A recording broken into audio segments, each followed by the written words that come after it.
Queridos amigos, sejam bem-vindos ao canal Vida Espírita. Meu nome é Cristina Brito e este é o programa Projeto 15 Minutos, o Livro dos Espíritos. E aqui diariamente nós estudamos por mais ou menos 15 minutos o primeiro livro da codificação espírita realizada por Allan Kardec, o Livro dos Espíritos. E atualmente nós estamos no livro terceiro desta obra, que trata das leis morais. É composto por 11 capítulos. Nós estamos no capítulo 9, que trata da 8ª lei moral, que é a lei de igualdade. E nós vamos hoje, então, terminar aqui o item Provas da Riqueza e da Miséria, com a questão 816, em que Allan Kardec pergunta: se o rico está sujeito a maiores tentações, não dispõe também de mais meios para fazer o bem?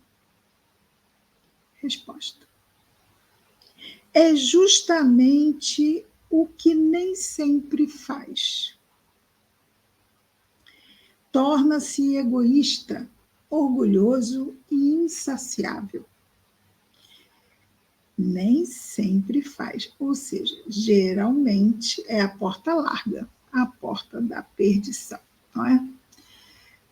Tem demais e aí fica difícil ser criterioso, porque a carne é fraca, não é? Nós sabemos, portanto, precisamos ter o quê? Determinação, clareza de pensamento e clareza nos objetivos que nós queremos alcançar nesta nossa vida. Então, fazer o bem por ter mais meios para isto, materiais. Lembremos que Chico Xavier era pobre, quanto bem ele fez, não é? Então, em vez de fazer o bem, muitas vezes torna-se o rico egoísta, orgulhoso e insaciável. Suas necessidades aumentam com a riqueza e ele nunca julga ter o bastante para si mesmo. E Allan Kardec comenta dizendo: a posição elevada nesse mundo e a autoridade sobre os semelhantes são provas tão grandes e tão arriscadas quanto a da miséria. Ou seja, da miséria também não é uma prova fácil.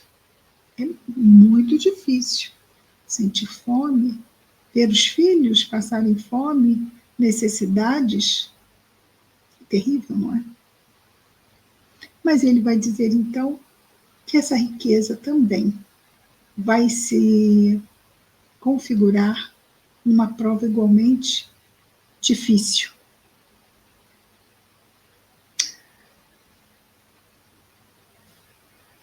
Por que ele justifica Kardec, não é? Kardec aqui é comentar.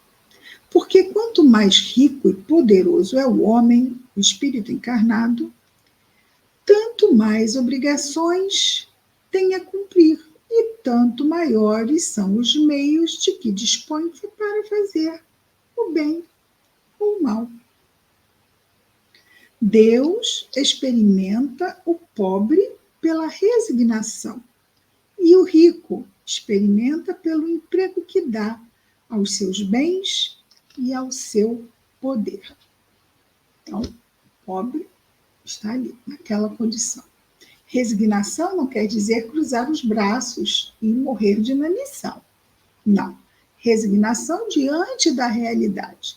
Arregaçar as mangas e fazer o possível, trabalhar, se esforçar, e muito, e muito, e muito, para dar conta das necessidades que o mundo nos exige. Né? Temos que nos alimentar, nos aquecer, nos prover uma moradia para não ficarmos ao relento, ao tempo, a nós e aos nossos, não é? Sendo assim, as duas vêm com os seus desafios, e essa pobreza, não é? Exige essa resignação. É o que é. Não adianta lançar mão de meios escusos para ganhar dinheiro. Essa questão da resignação. Já o que tem meios, ele vai ser provado no uso que fizer, não é? Vai fazer para o bem, vai ajudar o próximo, não, vai guardar tudo, aquele talento enterrado da parábola, não é? E não transformar em nada útil na vida. E Kardec complementa dizendo: a riqueza e o poder fazem nascer todas as paixões que nos prendem à matéria e nos afastam da perfeição espiritual. Veja, fazem nascer, mas nós podemos conter? Podemos conter. Né? A vontade firme pode deter qualquer arrastamento forte, mas está aí. Essa é a prova. Foi por isso que Jesus disse: em verdade vos digo que é mais fácil um camelo passar pelo fundo de uma agulha do que um rico entrar no reino dos céus.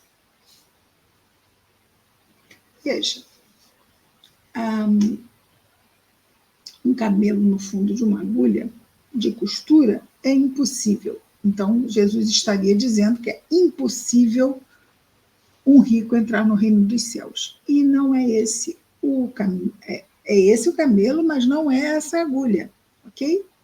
Agulha, as cidades, vamos pensar em Jerusalém, ela tinha algumas passagens de pedestres, que eram chamadas de agulhas. Passava ali o quê? Uma pessoa. Uma pessoa. Um camelo ia ficar difícil de passar. Ia ter que se, né, ter muito jeitinho para o camelo passar ali onde passa uma pessoa. Fez um camelo menor. Difícil, mas não impossível. Não um camelo numa agulha de costura. Ok?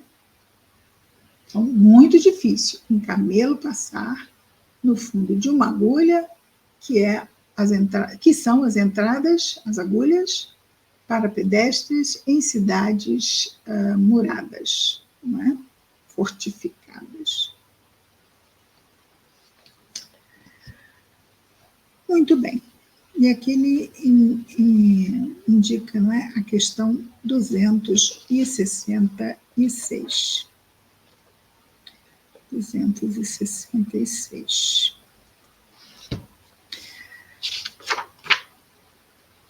Não parece natural que se escolham as provas menos dolorosas? Para vós, sim.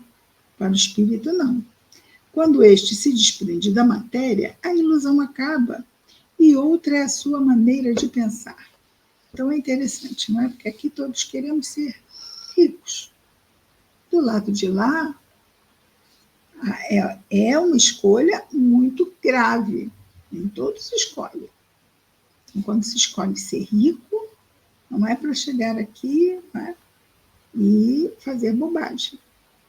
Se escolhe na intenção de bem usar, mas chegamos aqui, podemos esquecer e nos deixarmos levar, então, pelas paixões. Sim, isto pode acontecer com qualquer tipo de prova. Qualquer tipo de prova.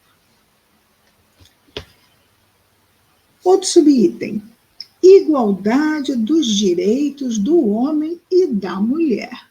Estamos no meio do século XIX, 1857. Não vamos esquecer disso, ok?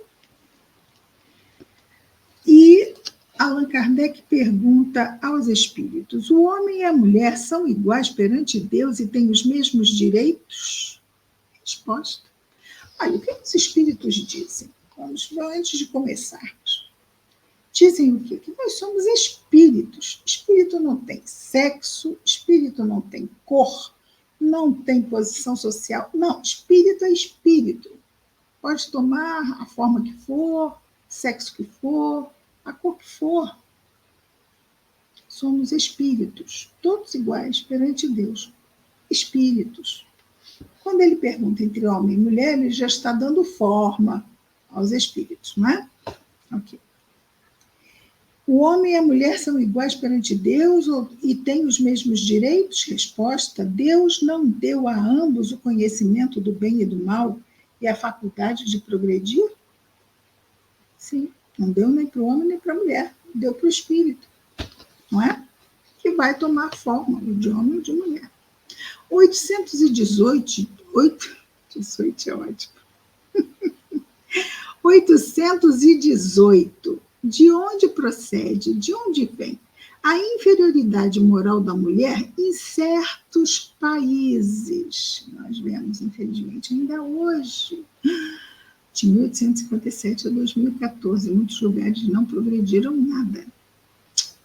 De onde vem isso?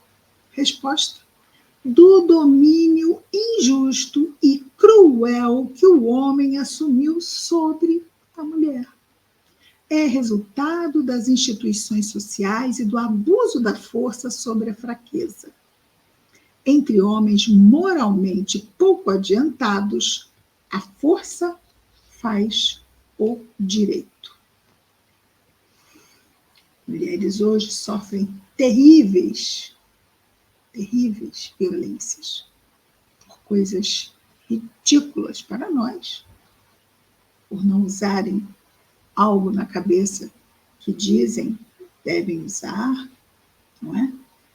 E outras tantas coisas, não é? Por simplesmente apanharem do homem no dia do casamento. Eu já vi isto. Já li. E isto é o quê? Isto é uma tradição, vejam. No dia do casamento, pá, de repente, tuf, um tapão. Tudo bem, todo mundo aplaude, que legal, ok. Isso mostra o quê? Que alguém manda e alguém se submete. Mas, como os espíritos dizem, homens, pessoas moralmente pouco adiantadas. Aí a força faz o direito. É ainda em pleno século XXI de se lamentar profundamente. Mas a lei do progresso muda tudo, muda tudo. É o tempo. O tempo vai fazendo o seu trabalho. 819. Com que objetivo a mulher, do ponto de vista físico, é um fato, é mais fraca que o homem? Então, a mulher é mais fraca que o homem, sem dúvida nenhuma. Por isso é que existem os esportes, nas Olimpíadas e no esporte, esportes femininos e esportes masculinos, não é? Um jogo de basquete, de vôlei, uma coisa é a força da mulher, outra coisa é a força do homem, por mais forte que ela seja. Né? Então, com que objetivo a mulher, do ponto de vista físico, é mais fraca que o homem? Para lhe determinar funções especiais. Ela não pode fazer tudo, né? Cabe ao homem, por ser mais forte, os trabalhos rudes, à mulher os trabalhos mais leves. A ambos o dever de se ajudarem mutuamente a suportar as provas de uma vida cheia de amargor, cheia de vicissitudes, dificuldades. Ok? Então, a mulher vai gestar, parir, e só isso. Tem que ter força. Tem que ter força. E, sim, hoje mulheres fazem serviços que antes homens, só eles faziam. Sim, é verdade, mas eles continuam não parindo. Não é? Então, estamos aí agregando funções. Nada contra. É isso. E faz parte